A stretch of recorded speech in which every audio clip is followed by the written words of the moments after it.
Le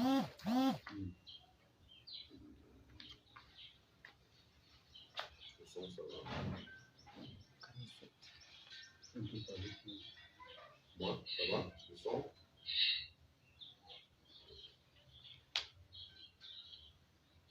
Le son, ça va? Ouais, le son? Oui, je crois que c'est bon.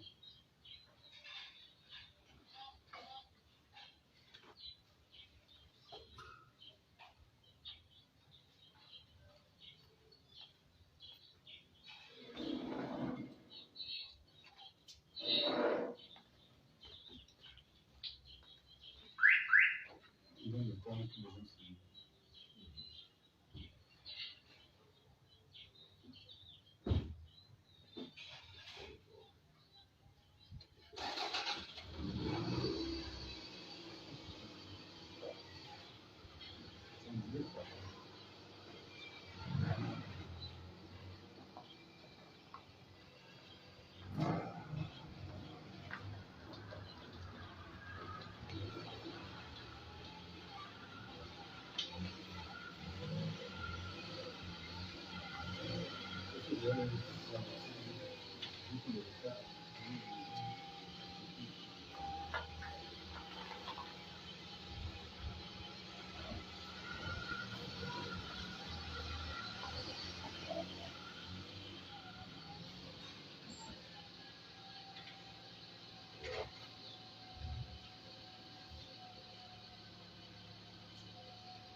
C'est bon. 400. 400. 30.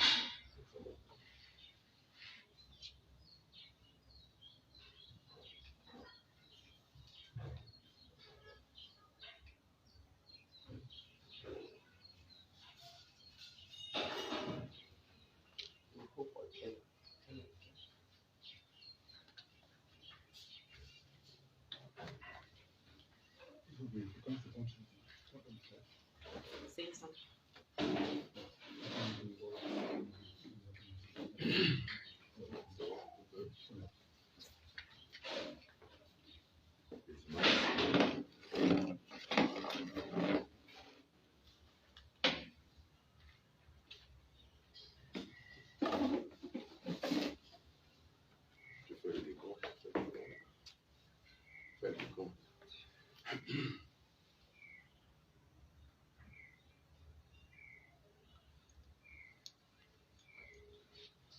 Bonsoir, nous revoilà. Revoilà le TGV de l'information et sa formidable équipe. Une équipe sans son matériel habituel. Celui-ci a été volé pendant que le TGV, la locomotive de cette émission, croupissait dans la prison centrale de Golengui et puis à la BM, tour à tour. 2 ans et 4 mois de prison pour rien. Au Cameroun, il est interdit de dénoncer ceux qui volent sous peine de prison. Au Cameroun, il est interdit de dire qu'on n'est plus content de la direction que prend le Cameroun. Et pourtant, au Cameroun, il y a des gens qui volent l'argent de la mort. Sinon, comment appeler autrement le vaste scandale qui a traîné le Cameroun dans la boue des nations? Je veux parler du Covid-19. Jamais on a vu près de 30 ministres traîner en prison, traîner devant les juridictions, non pas pour coup d'État, non pas pour mauvais travail, mais pour vol, car les mots ont un sens. Il faut bien dire vol. Le chef de l'État, M. Paul Biya, n'autorise pas que 13 de ses ministres soient demandés ainsi par le FMI à être traduits en justice et enfermés. Tel est du Covid-19, sur lequel nous reviendrons à la prochaine émission. Tel est de Paul Chouta, vous avez bien compris, qui est enfin parmi nous. Bonsoir, Paul. Bonsoir, M. Chantal Roger Tulé. Alors, enfin libre. Ah, libre, je ne dirais pas. Je ne dirais pas que je suis libre, puisque vous avez vécu tout à tout. Après ma libération, ce que j'ai traversé. Vous savez, vous êtes arrivé chez moi, vous m'avez vu presque dénoncé. Je suis dans un état presque dénoncé, puisque j'ai subi une torture d'ordre psychologique, et même physique, je le dirais ici. J'ai appris que chaque fois ma fille, parfois, elle se réveille, elle me dit, papa, lève-toi, je me retrouve en train de dormir au sol, je ne sais pas ce qui m'arrive. Je ne suis pas libre, même si je respire l'air, contrairement à la prison centrale de Kondengui et principale où j'étais. J'ai constaté qu'il y a eu tout un cambriolage chez moi lorsque je suis sorti de prison. Tout mon matériel de travail a été spolié. Mes téléphones ont été retenus. Ma carte d'identité, même, je n'ai pas les pièces d'identité. Je ne l'ai pas trouvée à la sortie de prison, alors qu'en temps normal, cela devait m'être restitué au greffe de la prison. Ma famille persécutée, même jusqu'à présent, depuis que je suis sorti, je suis suivi. Dernièrement, j'ai vu quelque part où j'étais assis en train de discuter avec des amis, malheureusement, des flics. Il y a un parmi eux qui a fait un projet que j'ai vu. Donc, comprenez que je ne suis pas libre au moment où je vous parle. Je remets mon sort actuellement entre les mains de Dieu. Je voulais peut-être pour éclairer ceux de nos frères de la diaspora, que vous reveniez sur les circonstances de votre arrestation. Comment cela s'est-il passé, Paul? Mon arrestation a été, je ne dirais pas arrestation, ça a été un enlèvement. J'ai été enlevé en présence de mon ami et frère Ernesto Yéné. Je rends grâce à Dieu parce que ce jour, il était là. Vous savez, avant de vous donner les circonstances de mon arrestation, je vais revenir un peu en arrière. 4 mois plus tard, j'ai été victime d'une agression de 4 personnes qui ont essayé de m'enlever. J'ai dit enlever parce que mes téléphones sont tombés. Ils n'ont pas pu. Il a fallu l'intervention de mon voisin, le boutiquier, qui heureusement était ouvert à cette heure pour que ces gens s'en aillent. 3 mois plus tard, je me fais enlever par 4 policiers en civil lourdement armés qui m'ont conduit à la police judiciaire à bord de motos. Dites-moi, est-ce qu'il y avait une plainte contre vous? Est-ce qu'on vous a entendu? On vous arrête à 20h. Est-ce qu'à 20h, les bureaux administratifs sont ouverts? De quoi s'agit-il? On m'a conduit à 20h, mais sans convocation préalable. Je n'ai jamais reçu de convocation ni de mandat. Je tiens avant de dire ici qu'avant ça, j'ai été convoqué à Douala, où je suis allé rencontrer. Aujourd'hui, je prends à témoin le patron de la PJ de Yaoundé, M. Bruno Guidé, qui m'a reçu dans son bureau. J'ai payé mon transport et l'hôtel. Je suis allé répondre sur pourquoi on m'appelait. J'ai constaté que c'était une histoire qui n'avait pas de sens. Et je tiens à saluer M. Bruno Guidé, qui a exigé que les enquêtes soient diligentées avec professionnalisme. C'est pourquoi je suis rentré chez moi. Donc, c'est pour vous dire, j'ai été enlevé sans convocation préalable ni mandat d'amener. Lorsque je suis arrivé à la police judiciaire, on m'a présenté une plainte où j'étais accusé d'injure, diffamation. Votre petite fille est malade, vous allez prendre ses médicaments, d'après ce qui nous est revenu. Qu'est-ce que vous avez fait de ces médicaments qui étaient importants ce jour-là pour la santé de la fillette? Ce jour, lorsque j'ai été arrêté, j'étais complètement interdit de visite, de communication. Parce que j'ai passé 2 semaines, j'étais interdit de communication. On m'a demandé de ne parler avec personne. Donc, ces médicaments, ce n'est que le lendemain que j'ai donné. On m'a donné l'occasion. Je ne parlais qu'avec une épouse qui venait nous voir à la police judiciaire. C'est elle qui est rentrée avec ces médicaments. Il faut dire que, d'une part, l'enquêteur était un peu humaniste, parce qu'il a quand même permis, parce que l'instruction a été donnée que je ne communique avec personne. Donc voilà ce qui s'est passé en réalité. Il nous est revenu que vous aviez à faire face à une grande dame qui a le bras très long, une dame du régime. Parlez-nous-en. On me dit que au cours de mes émissions, j'ai eu à offenser cette dame qui est très introduite dans le système. J'ai entendu dire des choses dans les plateaux et même cette dame permettez que je ne prononce pas son nom. Même ma fille n'aime pas son nom. Parce que vous savez, mon mépris se mérite. Je ne vais pas prononcer le nom de cette dame. dame. Je vous le concède. Et j'ai mal parce que il faut que ceux qui sont aujourd'hui proches du système, proches de M. Biya, et qui font les choses parce qu'ils ont des pouvoirs avec eux, savent que demain, des gens peuvent, des règlements de compte peuvent arriver. Aucun régime n'est éternel.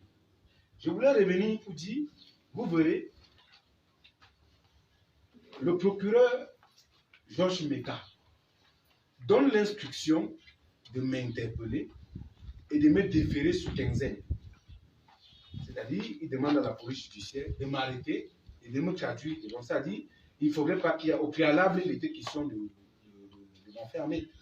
Dans Béa, là, c'est-à-dire que quand le procureur signe, c'est qu'il faut vous enfermer. Effectivement, je vais vous montrer la mention. Donc, tout ce qu'il y a eu comme... Non, c'était du dilatoire. La décision était déjà prise de vous arrêter et de vous enfermer sous quinzaine. Exactement, la mention est là, à la direction de la police judiciaire. Enquête et compte rendu en urgence à mon parquet, en me déférant les suspects sous quinzaine.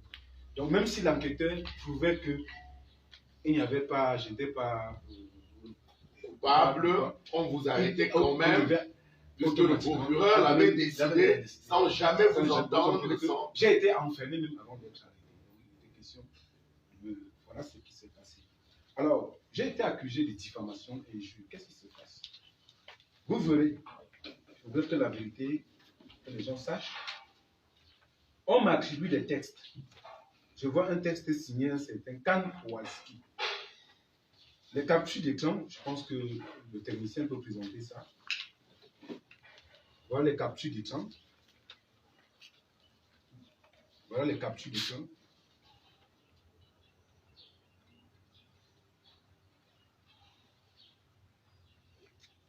Je vais vous expliquer pourquoi je présente cela. Je vais vous expliquer pourquoi je présente cela.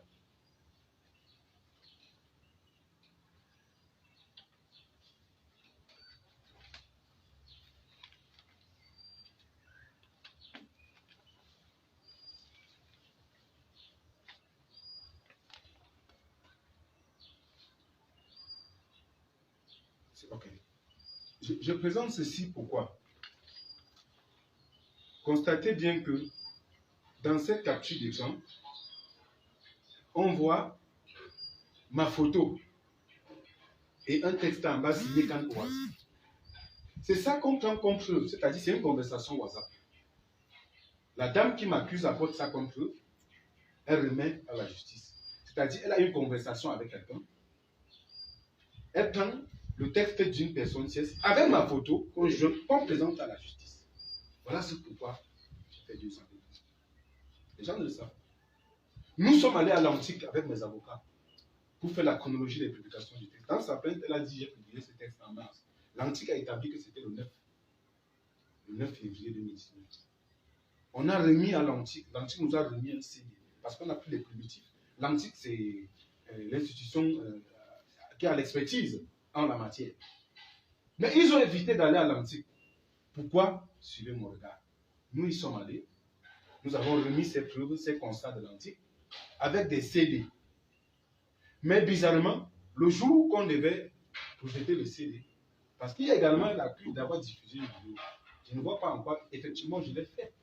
Je ne vois pas encore diffuser une vidéo et un crime. Ce n'est pas moi qui tournais la vidéo, c'est pas moi. Je l'ai diffusé 24 heures après que les gens l'aient fait. Et l'antique l'a testé. Sauf que le jour où le juge a demandé qu'on vienne avec les appareils pour faire jouer la vidéo, on a constaté que ce jour, la vidéo était brisée. Pourtant, cette vidéo a passé 2 ans chez les avocats. Pourquoi la vidéo a été cassée? Je ne sais pas. Je demande à tous ceux qui nous suivent d'aller suivre les propos, de prendre le temps d'écouter les propos.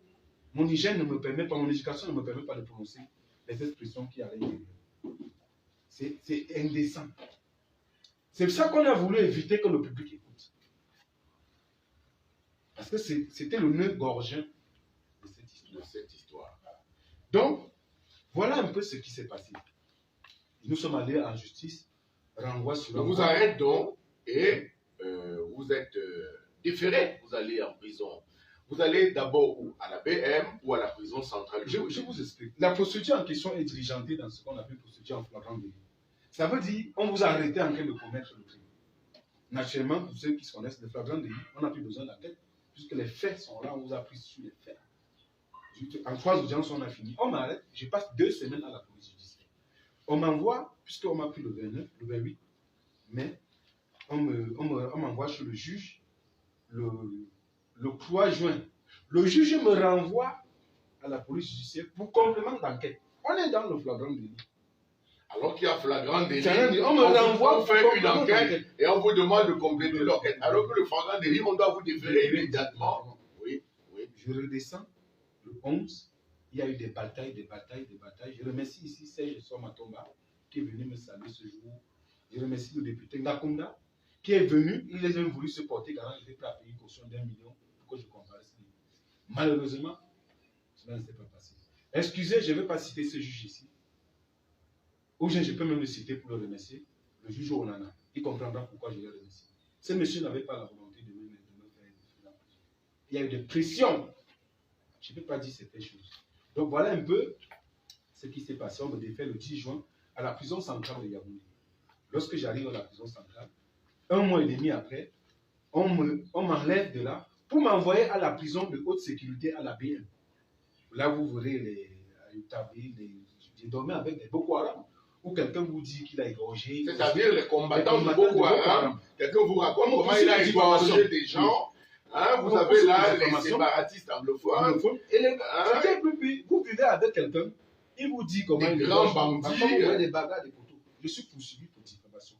On me détient dans une prison qui est, dans d'autres pays, à la presse, diffamation, l'objet de 6 mois. Maximum, généralement avec sursis. À ce propos, je dois vous dire que j'étais moi-même ce matin au tribunal, que je suis poursuivi par M. Mokulu Mondo depuis 6 ans maintenant, pour le même fait de diffamation. Et nous avons fait l'unicité des procédures. Et malgré cela, on rappelle l'affaire parce que je suis victime de près de 20 procès pratiquement. Malgré le fait que j'ai été jugé à 2 ans de prison et 6 mois de sursis, l'affaire se poursuit. Et ce matin, elle a encore été appelée par une dame du Nord qui a renvoyé pour le 2 août ce procès. Vous voyez donc, les tribulations dont vous parlez, je les connais très bien. Dites-moi. Alors, maintenant sur place, à la BM, pour diffamation, il faut réorganiser votre vie. Je voulais, c'est autorisé, de le dire, nous sommes en démocratie, que vous me parlez un peu de vos concitoyens, de vos co-détenus. Monsieur Ayoub Tabé, parlez-moi de lui. On l'a présenté à l'extérieur comme quelqu'un de brigand, de dur, de criminel. Parlez-moi de vos détenus. Je vais vous dire, avant d'arriver sur monsieur Ayoub Tabé, je cite ici le témoin Maître Sim qui est à la PJ, lorsque le jour de la confrontation avec Mme Béal. Tout à fait. Elle m'a dit, je vais t'envoyer rencontrer ton champion Kamto en prison. Et c'est Maître Sim comme tout. Maître Sim a insisté, et si l'enquêteur s'il nous écoute, il sait que je dis la vérité. Maître Sim je vais t'envoyer rencontrer ton champion Kamto en prison. C'est-à-dire, je vais t'envoyer en prison. Étant dans la confrontation. Je l'ai même supplié, je lui ai dit non, je ne voulais pas diffamer. Si je l'ai fait, j'ai même pas exigé d'enlever la vidéo, j'ai enlevé. Je me suis mis à genoux, j'ai pleuré parce que je devais présenter un examen. J'étais à la semaine qui suivait, dans une semaine. J'ai perdu cet examen. J'ai passé 2 ans de prison. 2 ans et demi. 2 ans, ma famille brisée. Ma maman aujourd'hui souffre. Elle a été victime d'un AVC. Elle n'a même pas pu se protéger, elle refusait qu'elle vienne me voir en prison. Toute ma famille est disloquée. Imaginez, c'était moi, je suis la personne qui était un peu plus financièrement qui soutenait ma famille. Aujourd'hui, j'ai perdu tout. Donc, pour revenir, effectivement, je suis allé, on m'a envoyé avec M. Kanto. Puisque j'arrive à la PM le 25 juillet 2019. Pour cette Foguet qui m'accueille dans la cour, c'est eux qui demandent qu'on m'envoie dans une cellule climatisée qu'on appelle généralement VIP. Paye les frais, c'est où je suis à Nimouji. C'est-à-dire qu'on paye l'argent pour avoir une bonne chambre en prison. Oui, c'est quelqu'un qui est enfermé doit payer de l'argent. Je vais vous dire, à la prison centrale d'ailleurs, pour aller dans les quartiers spéciaux, j'ai payé 115 000. Je cite, le régisseur Medjo est venu, il a pris 115 000 francs. En prison, oui, on paye le loyer de 115 000. C'est un loyer. Très important. C'est un loyer, oui. Lorsque je paye ces 115 000, il prend le reçu des Chigilons. Il dit, il va au Kosovo. Il déchire le reçu. Au Kosovo. Le Kosovo, vous savez, Seigneur Jésus, c'est un mouroir. Je ne sais comment décrire le Kosovo. Il faut voir. Je souhaite que les autorités camerounaises, que le ministre Laurent Essou fasse souvent des tours dans les prisons. Il ne suffit pas qu'on réponde. Même si vous êtes inhumain, lorsque vous arrivez au Kosovo, vous aurez un bain d'humanisme. Il m'a fait, monsieur Medjou m'a fait asseoir à même le sol et il m'a conduit au Kosovo. Je crois que j'étais au local. Vous avez déjà payé 115 000. Oui. On m'a remboursé les 115 000. On m'a envoyé au Kosovo. J'étais assis à même le sol. Je devais passer une nuit à même parce que les gens dorment, il n'y a pas d'espace. La prison est ça sur. Les gens dorment à l'air, ils plus sur les gens. Il faut faire des besoins, les gens se mettent en rang. Il y a ce qu'on appelle généralement les pratiques homosexuelles, des bagarres. J'étais en insécurité. Mais sauf qu'il y a eu des jeunes qui m'appréciaient, qui me connaissaient. Il y a un qui a pris sur lui de passer une nuit au sol et de me donner ce qu'on appelle les mandats dans le jargon pénitentiaire. C'est où je partais passer une nuit. Quelques temps après, ce régisseur est venu demander qu'on m'appelle, qu'il veut me faire changer. Parce qu'il y a eu l'intervention, j'ai appris qu'il était régisseur dans mon village. Le particulier du président du Sénat, que je connais, est arrivé. Ils se sont rencontrés. Il a dit qu'il me changeait. Il dit non, je me sens plus à l'aise. Et j'avoue que pour mon expérience, en tant qu'investigateur, j'étais d'une part content d'y être. Parce que j'ai vécu au cœur de l'enfer, au cœur du ténèbre. J'ai vu des gens se faire sodomiser pour 100 francs. Je l'ai vu dans cette prison. Je pense que M. Medjou m'a rendu service. S'il était allé au quartier spécial, je n'aurais jamais vécu ce. Alors, lorsque j'arrive, un jour, je me fais agresser devant l'entrée du quartier. C'est comme ça que. Du quartier en prison. Au Sogo, oui, il y a le quartier, oui, le quartier. Un jeune Jean Bonheur, militant du MSC, qui est ami à moi d'ailleurs, a pris sur lui de me faire demander que je me fasse muter. C'est comme ça que. Même la mutation, même, c'était des problèmes. Je suis arrivé donc, j'ai logé, on a arrangé le local comme c'était, on appelait généralement ça la Maison Blanche. Puisque c'était un local, on a investi et puis tout était propre. Dis-moi, on mange quoi là-bas? Qu'est-ce qu'on mange? Du maïs, parfois avec du sable à l'intérieur et du haricot. On le fait, même le porc ne peut pas consommer. Je n'ai pas d'expression. La langue française n'a pas des mots requis pour qualifier cela. Il faut le voir pour. Oui. Permettez que je finisse à ce niveau. Alors, quelques jours après les mutineries, le 25 juillet 2019, on m'a enlevé Manu militaire dans la nuit. On m'isole d'abord dans une salle. Le lendemain, on me conduit donc à la BR. Pourquoi on vous amène à la Aucun motif. La prison où il y a les grands bandits, où il y a les terroristes de Boko Haram. Pourquoi on vous amène là-bas? On ne m'a donné aucune raison. Donc, je me suis retrouvé comme ça. Et comme je vous ai expliqué, c'est où j'ai rencontré, j'ai passé mes journées avec Balsero. Monsieur Ayoub Tabé, avec Balsero. Oui, et chaque soir, le professeur Foga avait pris sur lui, puisque financièrement, c'était compliqué. Oui. Il faut quitter de chez moi pour venir donner les repas. Il n'y a pas de moyens, c'est pas évident. Il faut que l'enfant aille, il faut payer le loyer, il faut s'occuper. Non, c'était vous la ressource financière de votre famille, oui. Je remercie d'ailleurs, permettez que je remercie mes employeurs. Cameroun, qui a fait un suivi extraordinaire, qui m'a assisté de façon extraordinaire. Au départ, ils m'ont apporté des avocats. Je les remercie. Je n'ai jamais vu dans une société. Les journalistes sans frontières. Les reporters sans frontières. Oui. Donc, quand le professeur Kamtoso, qui me donnait le repas chaque jour, je suis dans mon local, le professeur, M. Ayoub Tabé, envoie quelqu'un de venir m'appeler. Parce que j'ai dit non, je peux t'asseoir chaque jour avec nous. Donc, lorsque les professeurs Kamtoso sont sortis en octobre, chaque soir. Le professeur Kamtoso. Oui, en octobre. Lui qui vous apportait quelques subsides avec Fouquet, et vous êtes abandonné à vous-même à la BFF. Je suis couché donc.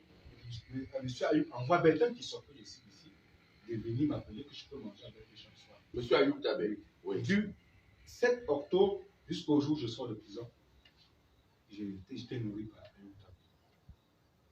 Je vais vous décrire, excusez-moi, je ne veux pas entrer dans les polémiques politiques. L'homme que j'ai vu est loin de celui. Je ne parle pas de politique. Je parle de l'homme que j'ai vu. Je souhaite que les Camerounais aillent souvent discuter avec cette personne. Même au sein de la prison, on me dira.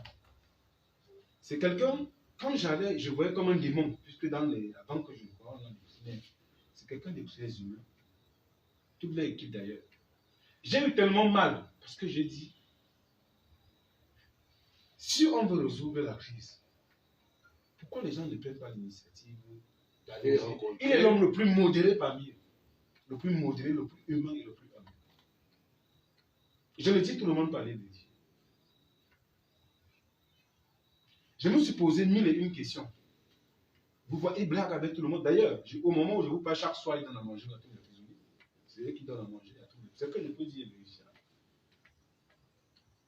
Donc, voilà des personnes que j'ai côtoyées, que j'ai rencontrées en prison. Et que j'ai connues à la BM. À la BM.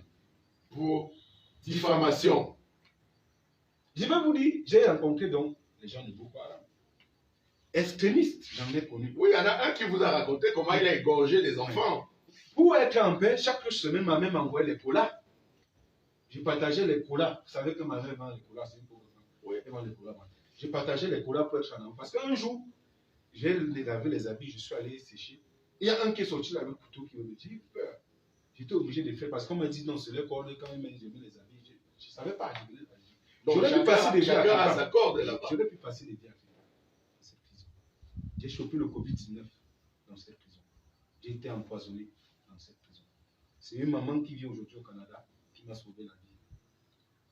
Elle m'a fait envoyer des potions qui m'ont... Je l'ai dit ici, je n'ai pas voulu faire de sortie. Donc où j'étais programmé pour mourir. 2 ans.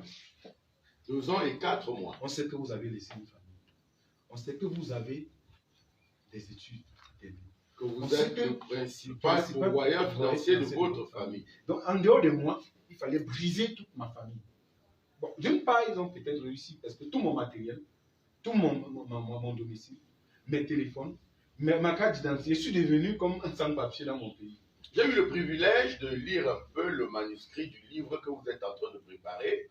Et j'ai lu dedans Salva Mileke, on m'a dit qui commande au Cameroun. Apportez-moi ça. Oui, effectivement. Effectivement. Je prends ici à témoin Jules Raymond Amana. Lorsque nous étions à la police judiciaire. Vous savez, on ne cite pas les fonctionnaires de police. Non, permettez. Racontez simplement les faits. C'est pas le fonctionnaire. Si on vous a arrêté pour diffamation et qu'on vous a enfermé à la BM, ne citons pas ce policier, dites simplement ses propos. Jules Raymond Amana, que je cite, c'est quelqu'un qui était là. Je le cite comme témoin, on était ensemble. Tout à fait. Et il y a un policier à la PJ qui boit beaucoup. Je ne donne pas son nom. Oui. Il arrive toujours sous pour faire l'effectif.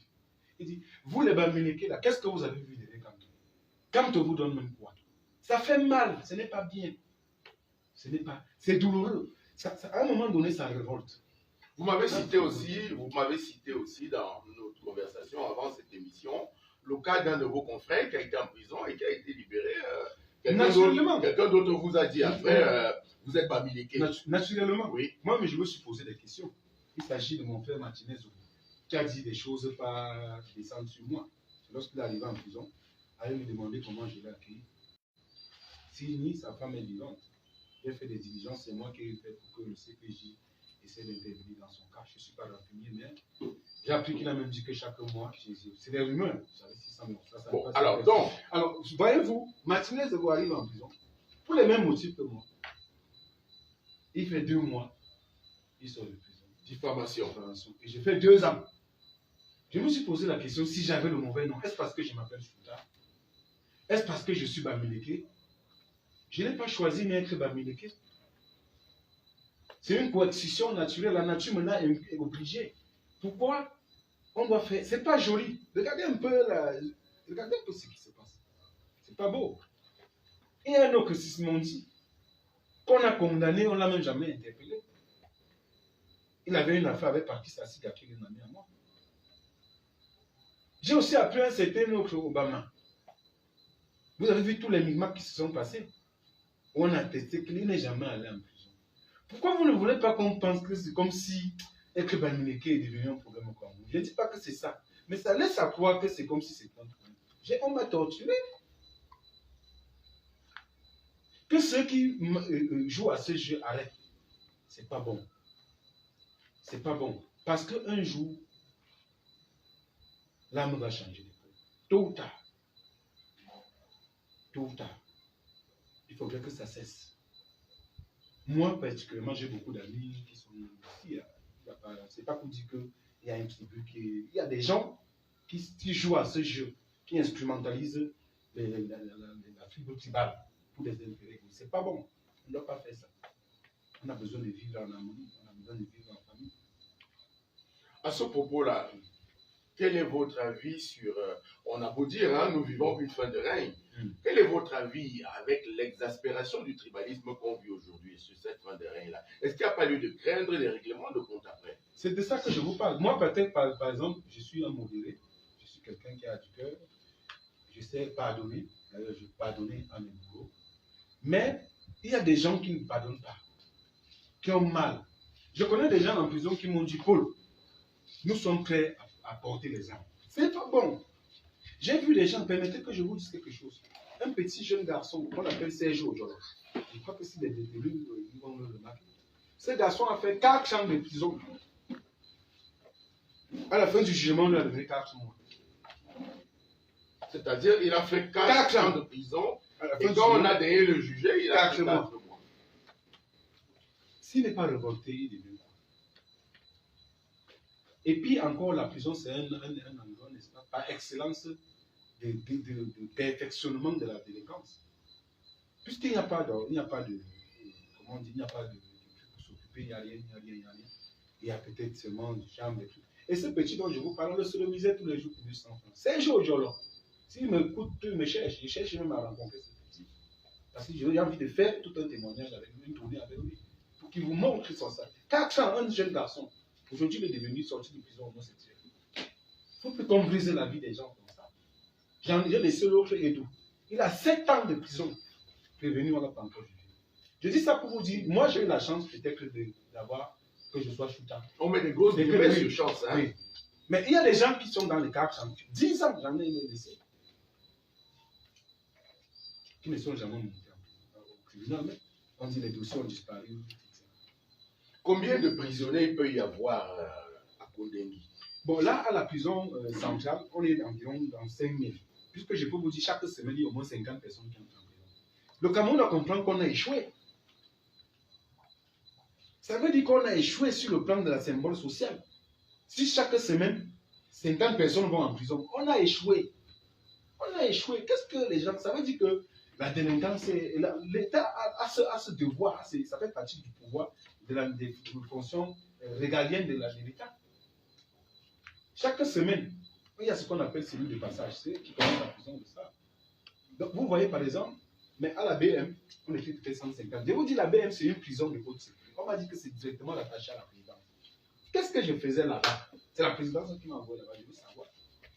C'est la présidence qui m'a envoyé. J'ai même dit à un moment donné que, mais pourquoi ne pas m'envoyer au tribunal militaire pour faciliter? J'étais au tribunal correctionnel, flagrant délit, 27 renvois. Est-ce que c'est beau pour la justice? Je n'ai jamais vu ça. 27 renvois. Même dans un film de fiction, si ça existait comme on dit, c'est un cas atypique dans le monde. Donc l'objectif était de nous briser. On m'a fait perdre mes études. Oui, parce que parlez-moi justement de ces études-là. Vous deviez composer, c'était quoi? Je devais compléter et faire un master à l'Institut supérieur de traduction et de communication. Je devais présenter les examens pour le master. Malheureusement, je n'ai pas eu de chance. Oui. La veille, une semaine avant. Attendez, ils sont même allés au campus. Puisqu'ils ont fait comment? Ils ont pris un camarade de classe, on l'a torturé. Il m'appelle, il me dit, l'enseignant de English Literature a demandé que je te donne tel document. Je lui dis, bon, ça tombe même bien, il faut me donner ce document ici. Lorsqu'il arrive, il vient avec ses filles, il était jeune. C'est comme ça qu'on m'a appris. Et j'ai même appris qu'on a envoyé un policier à l'institut où je fréquentais pour épier ma vie. Ils ont pris mes portables, me demander qu'est-ce que je fais, ils sont allés investiguer, vérifier mes comptes bancaires. Ils ont constaté que je suis un garçon pauvre.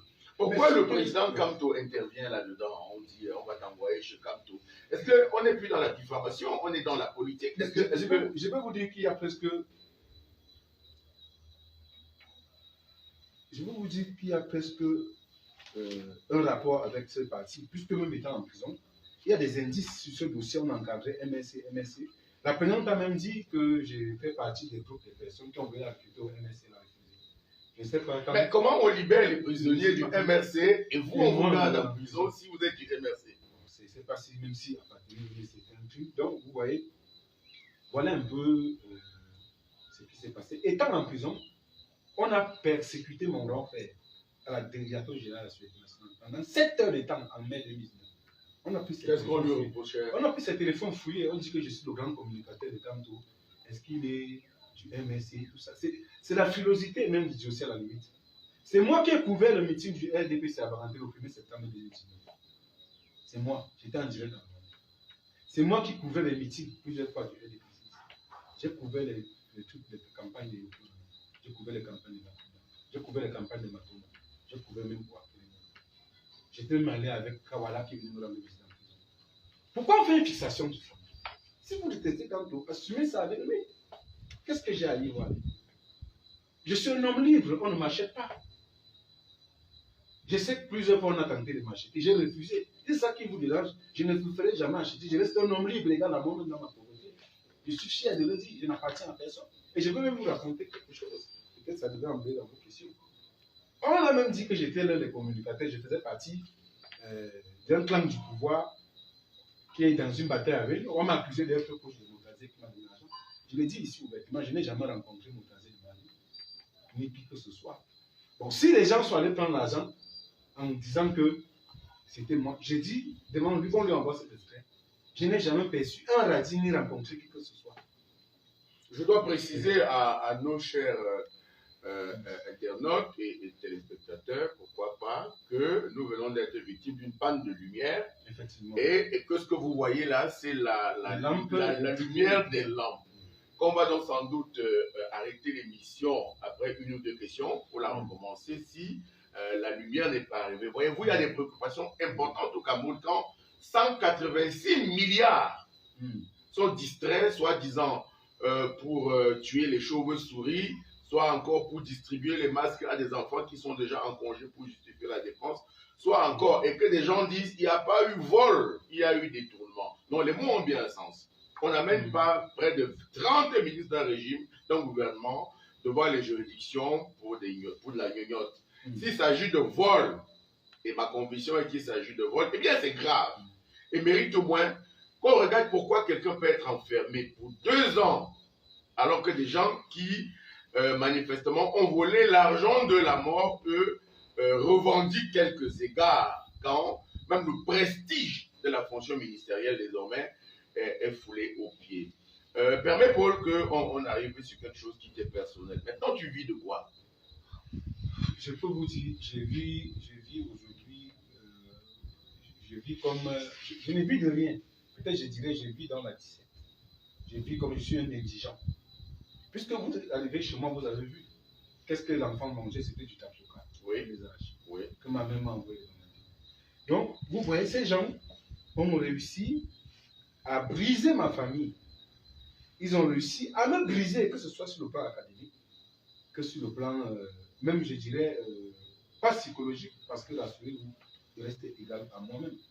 Même si d'une part, je me sens comme du délit et tout, je dois voir aussi, puisque ça ne tient pas, on me dit parfois je dors au sol, parfois je me trouve, donc je suis. Mais, malgré tout cela, je tiens à préciser ici que rien ne peut étioler la détermination que j'ai pour faire triompher dans notre pays, un pays prospère, un pays de justice, un pays où les Camerounais seront fiers. Je dis oui, je suis Camerounais. Un pays où les Camerounais seront capables de se regarder en face et de dire mon frère, tu es mon frère. Un Cameroun où les gens seront libres de dire ce qu'ils pensent. Voyez-vous, la persécution dont j'ai été victime, tous ceux qui militent pour la justice dans le monde, si vous faites le tour de l'histoire, ont subi cette persécution. Avant qu'on ne m'interpelle la veille, il y a une dame avec qui j'ai eu une émission. Elle m'a posé la question, mais Paul, pourquoi ne t'arrêtes pas? C'est comme si tu travaillais avec ces gens-là. Bon, ça veut dire, quand on m'a arrêté, ça a comporté la thèse selon laquelle je n'étais pas avec ces gens-là. Et une fois, je me souviens, vous disiez souvent, on vit dans un pays où, comme si, lorsqu'on ne dit pas que Paul Biya est beau et mignon, on n'est pas libre. Voyez-vous, on m'a arrêté parce qu'on estime que j'ai ma liberté. Je rencontre des autorités que je ne vais pas citer ici. On a des discussions. Moi, je leur donne mon point de vue et en causerie, eux-mêmes, ils acceptent, ils disent non. Mais pourquoi cette contradiction ne doit pas fonctionner? On ne doit pas acheter les gens avec de l'argent. La liberté ne s'achète pas. On peut emprisonner l'homme, briser une famille, mais on ne doit jamais briser la conviction. Ma conviction reste intacte et elle reste encore davantage plus solide. C'est ce que je tiens à préciser. Vous avez rencontré les dirigeants certains du Cameroun anglophone, qui se disent ou qui sont, c'est selon, prisonniers politiques. Quel est votre avis, franchement, sur la crise anglophone? Qu'est-ce qu'il faut faire? Bon, je ne vais pas citer des gens ici, mais je vais vous dire, la crise anglophone est segmentée, du moins du côté anglophone, pour ceux que j'ai rencontrés. Il y a des clans. Il y a le côté des radicaux et le côté des modérés. J'ai discuté avec un des radicaux qui m'a fait cette révélation. Il m'a dit, Paul, si on arrive au niveau où on est arrivé, c'est parce que nous étions dans la légitime défense. Nous avons marché à Bamenda pour revendiquer le common law, revendiquer ceci, cela. Ce que les gens ont trouvé à faire, c'est de nous persécuter, de tuer nos parents, de tuer nos enfants. Paul, en ce moment, qu'est-ce qu'on devrait faire? Il m'a dit, l'une des personnes les plus modérées, c'est un enseignant d'ailleurs, suivez mon regard. Dans cette histoire, c'était un monsieur dans les Bibliers. Il me l'a dit que lorsqu'ils ont discuté dans le consortium avec les Paul Gogomo, c'était l'une des personnes les plus modérées. Et il m'a donné le nom de 2 ministres que je ne vais pas citer ici, qui ont contribué à la radicalisation de la crise anglophone. Et il m'a dit ce jour, Paul, tu es en train de sortir, dis-leur que rien ne peut m'amener au Cameroun. Je suis décidé de partir, sauf si je ne suis plus vivant. Vous voyez, quand quelqu'un vous dit comme ça, il sait qu'il est en prison depuis des années, sa famille est délaissée. Quand quelqu'un vous tient ce type de discours, et vous comprenez d'où part le problème. Il m'a dit le mépris et l'orgueil. Il aurait fallu qu'on écoute et qu'on négocie. Il m'a dit c'est cette violence qui continue aujourd'hui qui a radicalisé. Par contre, de l'autre côté, il y a des gens qui sont modérés, avec qui vous discutez, même quand vous voulez faire les discussions. Ceux qui sont dans les négociations, qui sont en cours avec les leaders anglophones, il y a des gens qui savent qu'il y a parmi eux ceux qui ne sont pas d'accord pour ces négociations. Mais chaque fois, je vous ai dit ici qu'il est l'homme le plus modéré parmi eux. Mais le président Ayoub Très modéré, oui, très modéré. S'il faut discuter, je pense que lui encore, il peut encore accepter le fédéralisme. Mais les autres n'y sont plus. Vous voyez? Oui. Il m'a même fait une révélation que Paul, le jour que j'arrive au tribunal militaire, je cite M. Ayoub, qui est un peu de ceux qui discutent avec nous pour se renseigner. Il dit, les gens sont arrivés avec une cargaison d'armes. On dit qu'on a arrêté avec ça au Niger. Il m'a dit, Paul, tu vois ton pays. On vient avec une cargaison, il dit qu'on ne sait même pas d'où ils sont. Il m'a dit, on les a arrêtés. On les a amenés. On les a arrêtés à l'hôtel. Il dit, on vient avec, au tribunal militaire, avec une pick-up d'armes. Il dit que c'est avec ça qu'il a arrêté. Il dit, quand vous voyez, vous traitez les gens comme ça, est-ce que vous ne avez même encore le sentiment d'être avec son corps? Et après, il me dit, Paul, Amazonia will host the Pan African Nation before Cameroon. Et il le disait avec une certaine aisance. Il parlait, mais vous sentez en lui quelqu'un qui est vraiment fait pour... Autrement dit, le grand dialogue national du Palais des Congrès. Non, c'était la gnognotte. Pour lui, c'était de la gnognotte. On a fait un commentaire, il m'a dit, c'était joke. Ce qu'il m'a dit, dès qu'il ne croit pas, c'est l'économie. Il m'a dit, c'est pas c'est des trucs qu'il ne prend pas au sérieux. Mais je crois qu'il ne se fait pas tard. Il suffit juste que nos autorités cessent avec l'orgueil et la violence. Il faut être humble, il faut reconnaître. Lorsque vous vous expliquez le problème de la foudre, ayons l'honnêteté de reconnaître qu'il y a du problème. Ayons l'honnêteté de s'asseoir, même si on n'est pas d'accord avec l'option armée. Il faut avoir l'honnêteté de reconnaître, de laisser le mépris. Vous voulez envoyer les gens pour discuter avec les leaders, vous envoyer un juge. Ça représente quoi? Alors dites-moi, question à 10 francs. Si vous deviez naître Betty ou Banganté, vous faites quel choix? Là, c'est une question insidieuse. Et je ne pense pas que je vais stigmatiser. Je suis Banganté, je suis fier de l'être, sans orgueil. Je pourrais vous dire que je suis un citoyen du monde. Donc, même nos frères Betty, je les appelle ainsi, n'ont pas fait choisir d'où naître. Sauf qu'il ne faut pas qu'on tombe dans le piège de l'utilisation. Il y a c'est des instrumentalisations. Je pense personnellement qu'on ne doit pas caricaturer ou stigmatiser une tribu parce que certains responsables issus de cette tribu, poser des actes irrévérencieux. C'est pas bien. Je vais vous expliquer. Moi, j'étais personnellement candidat aux élections pour la mairie de Yaoundé 6e. Et un ponteux du régime m'a dit, dans un débat télévisé, N'Juile, que là, Zadou et quel ton maire à Bafan, va être maire chez vous à Bafan. Je dois préciser que je suis de l'Est du Cameroun, que je m'appelle Tuile et que lui m'appelait N'Juile, que là, Zadou. C'est pour ça que j'ai posé la question avant qu'on arrive sur le débat, la rubrique sur les remerciements.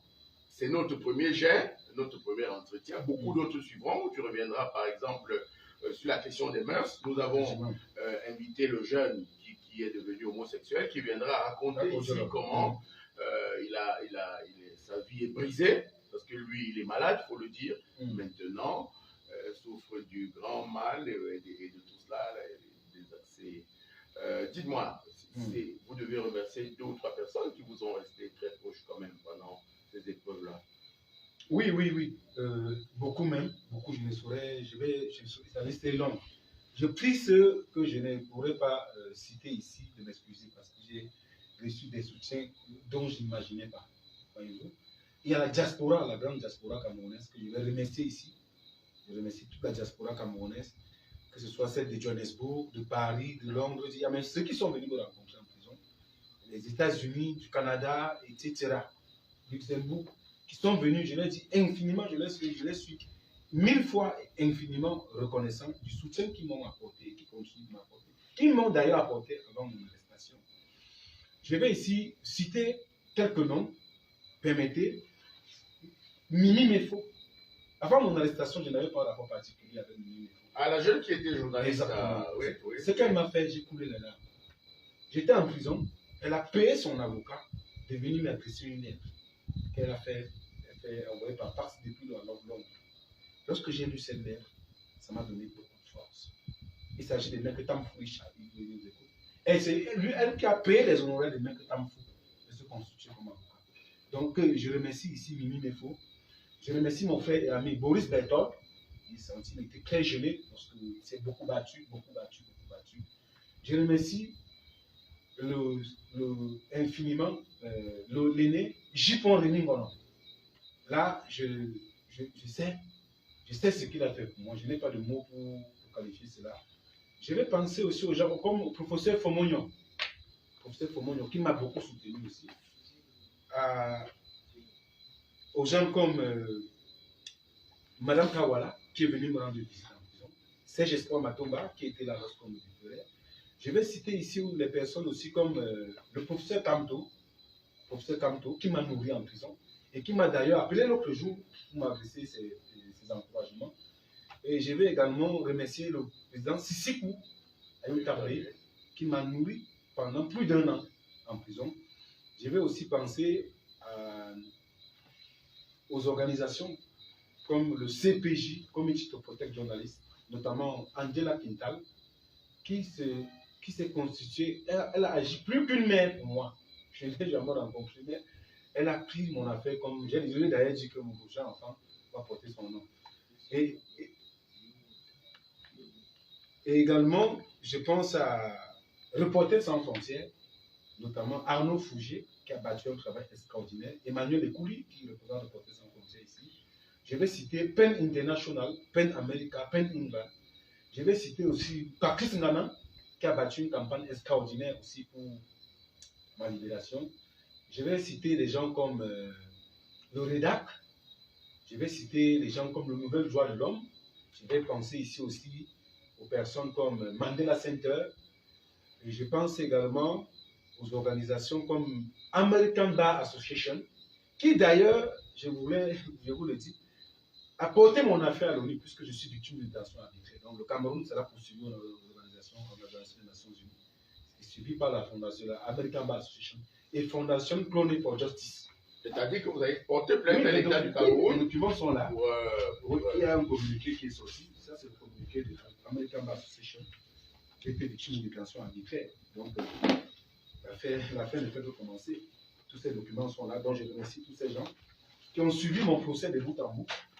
Et je pense aussi à mon employeur que j'insiste qui a battu un travail extraordinaire sur le plan international. Je pense que ce n'était pas, il ne devait pas avoir une mobilisation. Je parle ici de Cameroun, ouais, qui a fait un travail extraordinaire et qui n'a pas baissé les chiffres.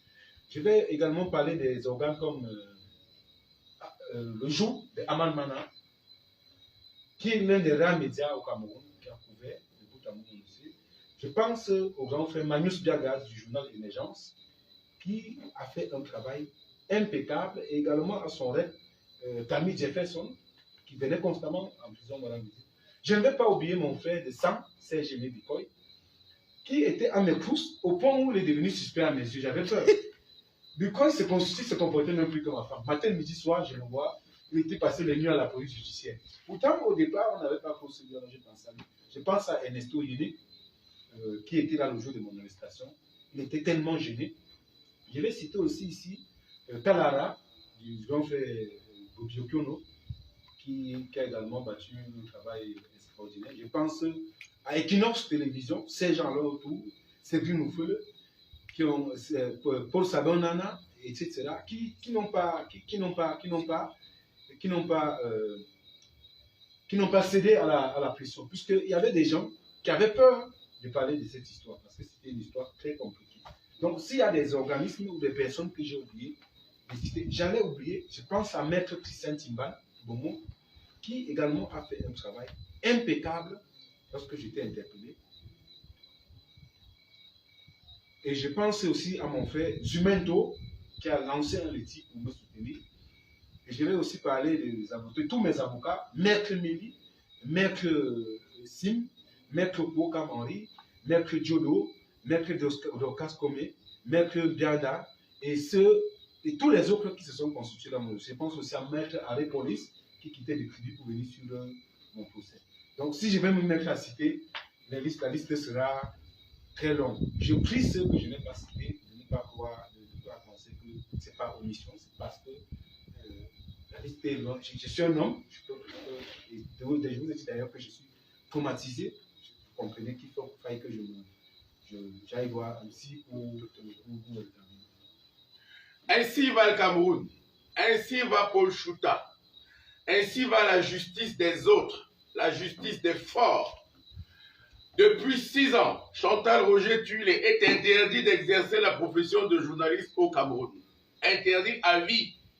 Depuis 6 ans, il est en justice au tribunal avec M. Mokoulou Vondo, le neveu du chef de l'État, directeur général de la CNPS. Jugé, condamné à 2 ans de prison et 6 mois et 5 ans de sursis, il était encore au tribunal ce matin. Ainsi va Paul Chouta, que vous venez de retrouver après 2 ans de prison. 2 ans pour rien, 2 ans d'avoir fait son métier. Ainsi va le Cameroun avec l'argent du Covid, sur lequel nous reviendrons en détail la semaine prochaine. Ainsi va cette émission que nous avons enregistrée dans le noir, parce qu'il n'y a pas de lumière au Cameroun. Quelqu'un a dit, Yaoundé, le Cameroun est le seul endroit où il n'y a pas de bidonville. Parce que toute la ville est un immense bidonville. À très bientôt. Au revoir.